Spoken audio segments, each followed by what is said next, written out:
What is up, everyone? Welcome back to another edition of Rhino Nation. Before I get into today's content, I want to make a correction from last war recap video, where I stated Red Rhinos finished the minor league clan war regular season 9-1. After the first few weeks, one of the teams dropped out, giving Rhinos a bye week. I was under the impression because they dropped out, it was considered a forfeit, resulting in a win for every team. I am now told that isn't the case, that we just look at that week like it wasn't scheduled. The change doesn't affect the standings. Rhinos still finished first, just 8-1 and not 9-1. Now that we got that straightened out, we're now in playoff mode here in Rhinos. We had to wait patiently for the quarterfinal matches to finish. The playoff breakdown for the quarterfinals were as follows. Number 1 faced number 8, number 2 ward number 7, number 3 ward number 6, and number 4 faced number 5. Now because one of the 8 teams dropped out, they ended in the 8th spot. Because Rhinos were number 1, we had no opponent for the quarters. So we've been quite amped up for a while now, waiting for this week's semifinal match.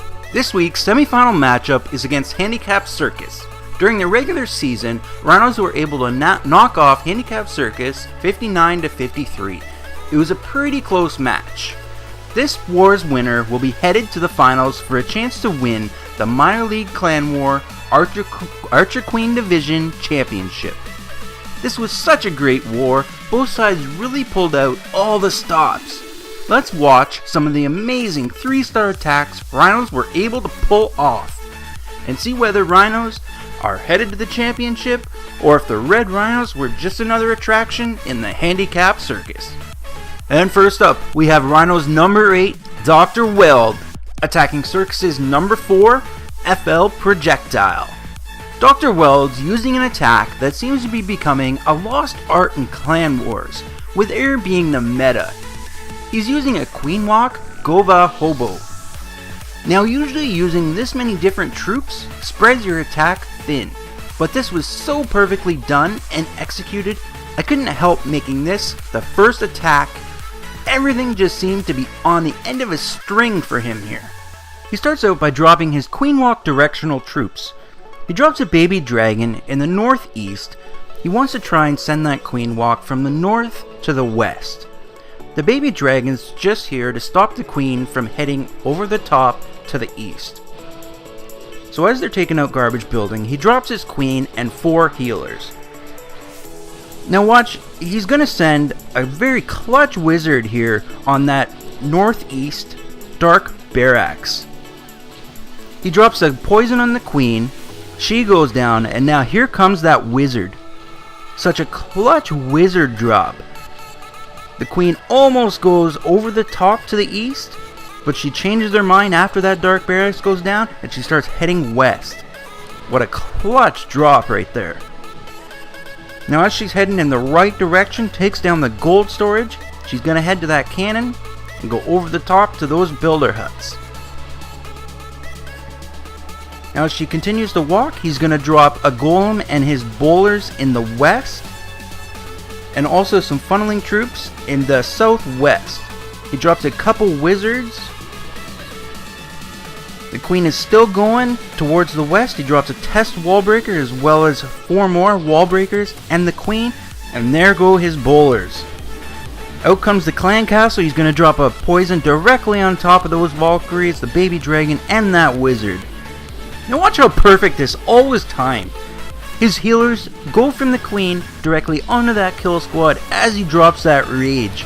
That was perfect timing of the drop of that kill squad.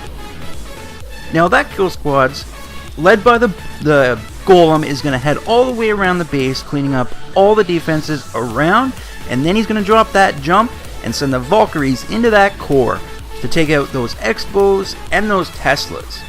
He drops a nice rage, gets all those Valkyries, and then a heal spell to keep those Valkyries alive, as those defenses all around are going to be targeting those Valkyries. He's still got a golem, he's still got archers, he's still got a bowler, he's still got his king, his queen. He's got some hogs coming in from the northeast to clean up all the trash defenses. and the rest is cleanup. This was such a perfectly timed and executed attack that was so unbelievably beautiful. Great job by Dr. Weld. Great 3-star attack. Next up, we have Rhino's number 9, Javier Pimentel, going up against Circus's number 9, the Bad Guy. This attack shows, if done right, how an air attack can overcome even if everything doesn't go to plan. Javier is using a quad low with a baby dragon and a few minions. Javier starts by dropping a baby drag in the northwest. He then drops his king and his queen. His heroes have 3 objectives: the air defense, the defensive clan castle, and to create a direction of travel for his balloons so they don't split. So his heroes go to work, they start taking out the garbage buildings on the outside, and out comes the clan castle. His heroes are taking out the clan castle, he pops his queen ability, his king's just about down, he goes down, and his queen is left standing to take out the rest of the CC. But here comes that baby dragon out of the clan castle. This could be an issue. Drops a haste on his balloons, but here comes the rage of the pups. Perfectly placed rage. He drops a skeleton spell on top of the queen, and there you have it. Down goes the queen and the baby dragon. Great adjustment by Javier Pimentel. And now here comes the balloons from the west and the south. Perfectly placed balloons on the point defenses. Down to the last air defense. Down goes a heal spell to get all of his balloons. Up comes a Tesla farm. Perfectly placed heal spell. Gets all those balloons going into that Tesla farm. He's got so many balloons left. Looks like he's still got 2 hounds left. Absolutely crushed this base. He starts his minions in the east. They start the cleanup. He's still got a max hound, a level 3 hound. He's got so many balloons. They've split nicely.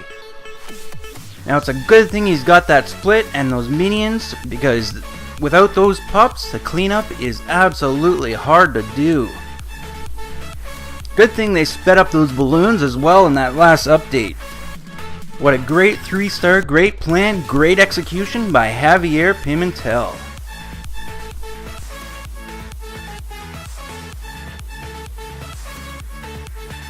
And last but certainly not least, we have one of Rhino's many great 3-star female attackers, number 18, Seb Kane, flexing on Circus's number 16, Ricky.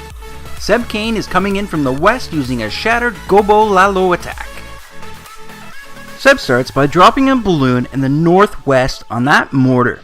She wants to take out that mortar so she can precisely drop her golem. So as that mortar goes down, she drops her 2 golems as well as some wizards to make that nice wide funnel for the kill squad. She then drops a test wall breaker as well as the rest of her wall breakers to open up a nice big hole for that kill squad heading in towards the core. She drops her heroes and her bowlers and a very nice jump spell. She didn't want to get that intersection, she didn't want her kill squad splitting, she wanted them heading towards that air defense and the queen. She does a nice job, rages all that kill squad to get that clan castle down quickly, drops a poison on it as well, and now her kill squad is heading towards that air defense and the queen. Her queen has decided to make the rounds all the way around the base. That's okay, she can start the cleanup. And here comes the air portion of the attack. She drops 2 hounds on the first air defense, as well as several balloons on the point defenses. Now the first hound goes down, she drops a haste on the first set of balloons to get them headed in towards that first air defense quickly. Her king is making short work of the sweepers in the middle. That's a great clutch king. Now the only thing left is that last air defense and that Tesla farm. She drops a nice haste, gets in towards that Tesla farm quickly. She's still got several troops alive. She's got bowlers. She's got her queen still alive. And the last defense left after this mortar is that wizard tower.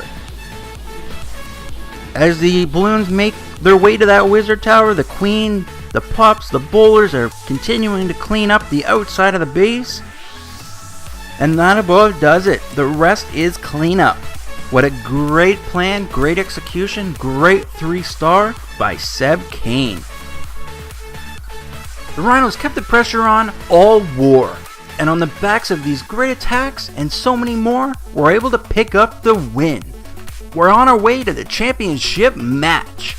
I really wish I could cover every single great attack from this war, but I'm pretty sure the video would end up being over 40 minutes long. And I don't think not even the most dedicated Rhino Nation members would want to sit through that.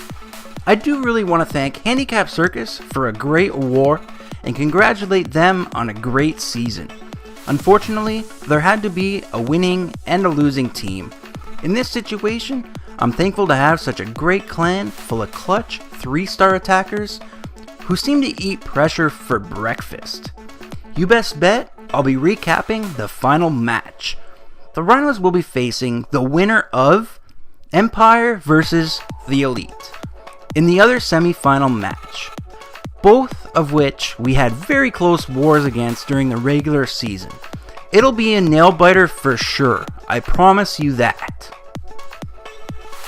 Now I do this every once in a while when I have projects on the go. I'll let you guys know what I'm working on, so you guys know what you have to look forward to. Well, a couple weeks ago, I made the first invasion video of the kingdom's green goats. That video, I'm proud to say, is the most watched video we've created so far. Obviously you guys liked it, so I'm nearly finished one for the Violet Vipers. The Blue Bearcats are on my radar, along with the Golden Gators. Just to name a couple. It's going to be amazing next month or so when it comes to Rhino Nation's content. Now it's a great time, as any, to get subscribed and click that bell to get notified of when I upload these videos. I promise you guys, they're gonna be great. I actually had already finished a Viper invasion video, but I didn't believe it was any better than the goat one. If I don't believe my videos are getting better, I don't put them out. Simple as that. I really want to make sure I put out quality over quantity. I could put out a video every day mumbling about random stuff you hear everywhere, but that's not me. That's not what Rhino Nation I want to be about. I want you guys to not waste your time. It's valuable. I want you guys to know when you see a notification that a video was uploaded to this channel, that time and effort was sunk into it, and that I have something to say. Now is as great a time as any to subscribe and hit that bell to be notified of when I upload these videos. I promise you, they're gonna be great. I spent several weeks already in the Vipers to make sure I get everything perfect, and that I bring you guys an accurate invasion video. I'm excited about it, just talking about it. If you guys like the Green Goat invasion, you're gonna love the Viper invasion. They're a great clan. And now, if you guys liked, make sure you leave a like, leave a comment with any content you'd like to see in the future. But for now, this has been Red Rhino Nation, helping you raise your bar to 3-star.